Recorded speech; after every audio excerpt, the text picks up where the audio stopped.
C'est l'un des 11 chasseurs de mines de la Marine nationale. L'Andromède est amarré au quai de Rouen ce week-end. Il est surtout ouvert au public, l'occasion de découvrir les missions d'un bâtiment qui livre une bataille sans fin contre les explosifs hérités des conflits mondiaux. Jean-Paul Lusseau, Stéphane Lotz.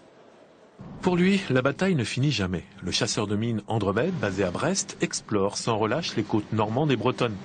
Par exemple, la semaine dernière, face à la baie de Seine. Ici, devant la côte de Honfleur, se croisent de grands navires et pourtant Andromède y a détecté une imposante charge explosive qu'il a neutralisée.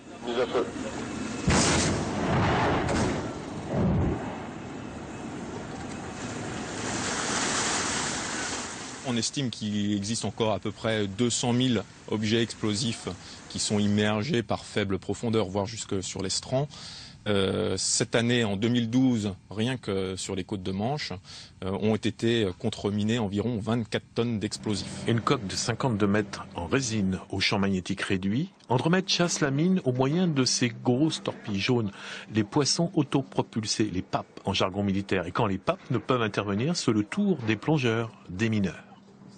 Grosse autonomie, on peut rester jusqu'à 3 heures avec. Donc c'est un très bon appareil, récent, il y a quelques années. Les visiteurs découvrent avec intérêt cette discrète mais incessante guerre sous-marine.